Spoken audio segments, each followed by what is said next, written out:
I'm in Hebden Bridge. Somebody in the comments asked me to check Hebden Bridge out. I didn't know a lot about it.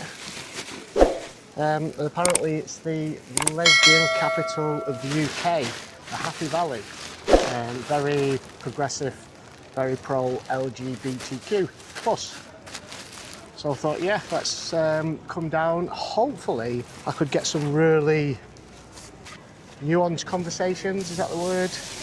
You know, people that, you know a lot about the gender ideology, but ultimately this gender ideology is an attack on, it's an anti-gay agenda, it's anti-gay, anti-lesbian.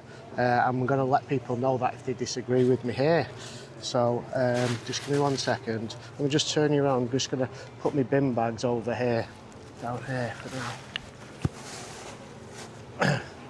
I can pick them up later. So I'm right in the centre of the square.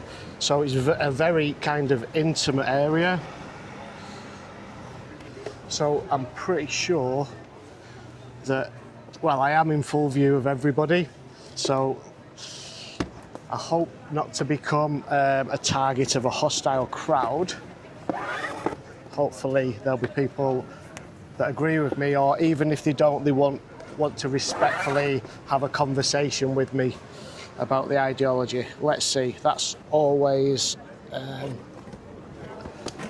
been my motive, to have these conversations and to basically spread the word that I believe that this gender ideology is dangerous to women and children and to society as a whole, because it's a war on the truth. Let's see how we go. Let's see how we go. See what people think. So. Very brave. Do you agree with the message? I do. Do you do? Yeah. We're committed Christians. I've got a busker, so he might dictate that I have to move because he's going to be very noisy. I might have to do that. And maybe I need to get in the sun, a little bit out in the open. I'll move this over here. You're not welcome here. Pardon? You're not welcome in our town. Come and have a chat with me. Pardon? I am welcome, thank you. I might have to go, it might get a bit noisy with the busker. Hello, mate. Hey, mate. Hey. All right. How you doing? You okay? Yeah, not bad. You? Yeah, not bad. Is it going to be noisy? I'm reasonable. I'm not. Right, okay. I might have to move. So I could hear somebody in the background in the pub saying, I agree. So hopefully we can, spark conversations, spark debate amongst people, sharing their ideas. I can really hear the conversations in the pub behind me, which is really good. Somebody saying that I have no problems with people who are gay. That's what they just said there. And me too.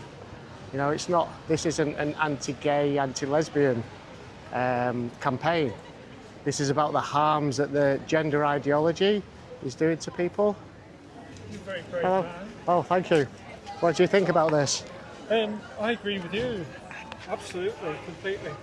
It's a fad, isn't it, that has taken off. And in the old days, it would only be a few people would know about the fad. But now it's Yeah, it's like a social contagion. It's been likened to.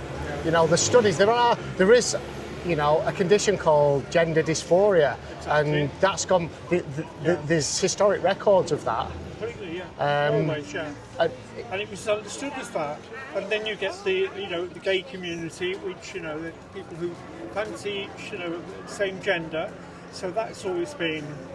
Apparently, this is partly to do with that, isn't it? I think.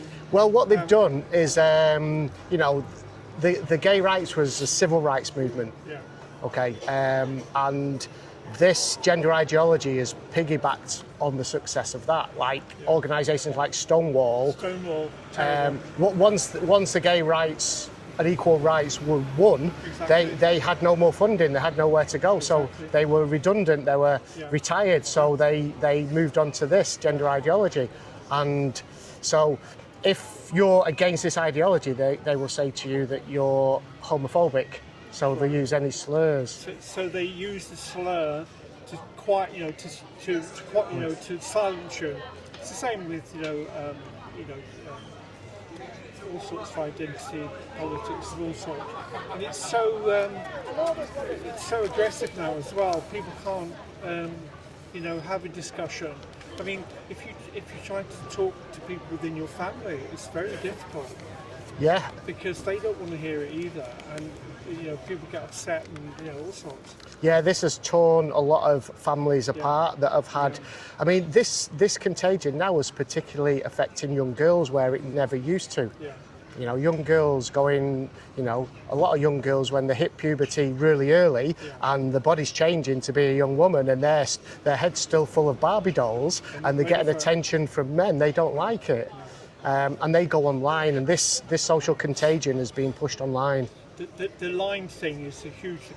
I mean, when I was a kid, in the 50s, you would have the gay community, but it wasn't, as volatile as it is now, because people go on the internet and then they establish their tribe or their opinion about this, and they think they're right because and people on the internet, they don't say, "Oh, I think this is true." They just say, "This is the truth," and yet the other people who don't believe this are evil. Yeah. And that is a real problem. Yeah, as well. and you shout it down. Yeah. And it's even got into all the institutions. Completely. Are you aware of the political strategy called the Long March Through the Institutions? Oh yes, the Long March through. Yeah. That's a communist thing. Chinese leader. Yeah. The Long March Through the Institutions. Yeah. How do you fundamentally change a society without a violent revolution? Yeah. Well, you infiltrate the institutions, and this has done that. It's infiltrated the schools, the universities, police force, fire service, which I used to be in. Any large company above a certain size has to conform to what's called ESG regulations, environmental social governance, and that's top down from the United Nations, and they have to, support these issues. Terrible. It really is evil stuff, and because it's institutional, through the courts, through the legal system. It's penetrated, and of course the universities as well. That is a major area where the ideas are sort of started, and then they fan out.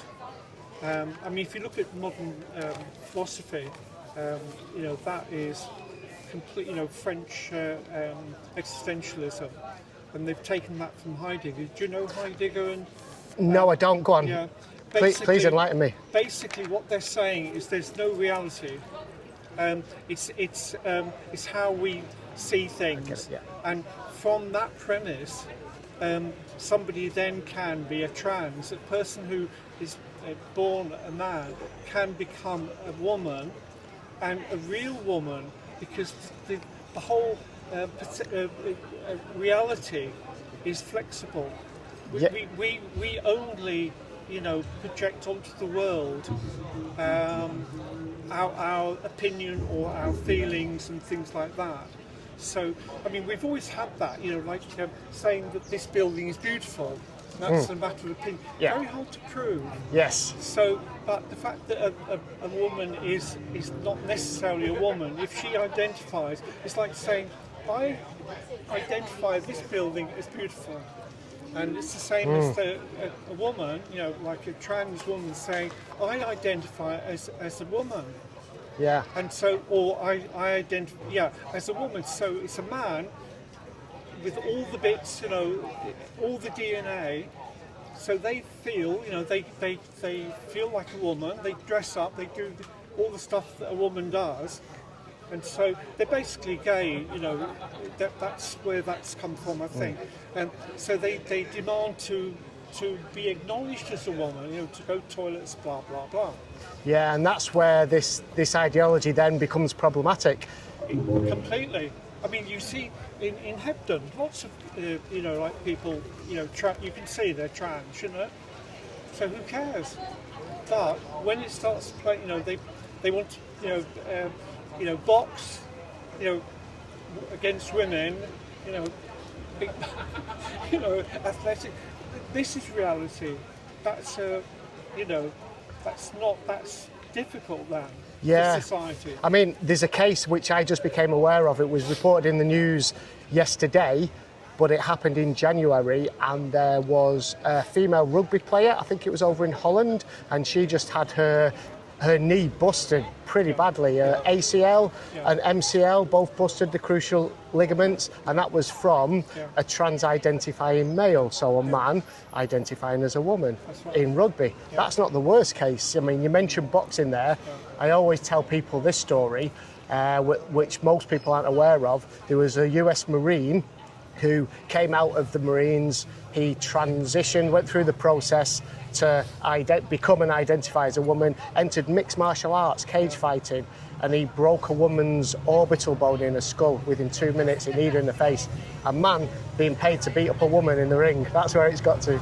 It's, but it's like women's football. That's great. If they want to run around, but they always seem to have very long hair. Have you noticed that? You may not follow football, but no, I don't. They look very similar to each other. Yes. And but there was a feeling. These women had the idea that they could beat, an equal, sort of, a men's team, and they tried it out. A bunch of, I think it was 13-year-old boys. Yes, a cult was in the US, wasn't it? Yeah. 20. Well, yeah. There was something in England as well. Oh, was it in England? Like 20-0. Yeah, they didn't absolutely. get the ball. Yeah. So that's reality, isn't it? So we're living in a world where people want to sculpture their, create their own reality. So in many ways, it doesn't affect us, or people in general. But the reality, there is a truth out there. Yeah. So what you were saying about that existentialism and everything, you could probably sum it up to an idea of objective reality and subjective reality.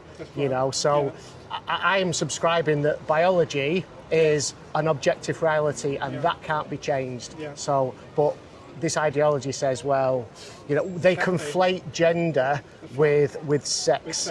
And then once they've done that, they then allow people who claim to be the opposite gender, which they say is a social construct, to then enter biological spaces with females. So there are consequences. If there were no consequences, I suppose women could, get a team together and they could beat, a man's team, or they could, box, or there's no problems about women, men going into women's, toilets and things. I think they're going to get over that because they're now unisex, aren't they? And as much as there's little, if you go to Lidl, they have a toilet, which is men, anyone can go. Yeah, anyone can use it, little booths, And so that you can see how society could work it out. Yeah, absolutely. But there's also, we've talked about sports a lot here. Do you know what's happening with young children as well suffering gender dysphoria? So this is an argument or conversation, shall we say, that I want to have with some people from here. Because somebody told me about Hebden Bridge. I don't live too far away, but they said it's the lesbian capital of the UK. So I thought, right, great, because what people don't seem to realise is this gender ideology is very anti-gay, anti-lesbian. Because you have... Sorry, I've got to agree with you. Oh, thank you very much. What did she say? She said I've got to agree with you. Yeah. Most people tend to agree with me. I do get pushback. Everyday people. Yeah. That are not sorry, go on. I'll just finish this quickly. So young children growing up who maybe, don't fit the normal social stereotypes, like a boy might want to play with dolls or a girl might want to play football or climb trees, they're then said that maybe you're born in the wrong body. That's right. So they jump to that conclusion as opposed to thinking, she's thinking, they might grow up to be gay, lesbian. There was from past historical data, something like 63.6, I think it was. I was trying to remember exactly, of young boys suffering gender dysphoria went on to be gay in later life. That's right. Most. I think over 80% of both sexes left to go through puberty. Puberty was the cure. They revert. It was back, the don't cure, they? yeah. Exactly. They revert back. That. But these statistics are kept very low. Very hidden because they think that display, suggesting these statistics is an anti, gay, sort of method of denouncing them. Yeah. Whereas in fact, it's terrible. That you think of the boy having parts, or women having parts taken off, and then when they're 13, 14, they realise they're gay, or that they, I mean, the fact there are so many now, it must be a trend. This is like some sort of, societal trend that will pass, possibly or probably or whatever. Yeah, absolutely. I was just caught my ear then by these lads saying, has he got a job, get a real job, so I'll see if they might want to speak to you in a bit. This is a real job. Anyway, right, thank you very much. Yeah, thank you very much. What's your name? Mick. Mick. You're very brave coming to Hebden Bridge of all the places in all the world. Thank you. Very good. Yeah. What was your name, sorry? Mick. Mick. Nice to meet you, Mick, and I appreciate the conversation. No worry. Don't forget Edge of the Matrix. I'd forgotten the word. Edge of the Matrix. Remember that movie, The Matrix? Yes, I know, yes. Yeah, with Neo. Think that. I'm working through that. And I think we're living on the edge of it now. Yeah, that's where we are. Thank you.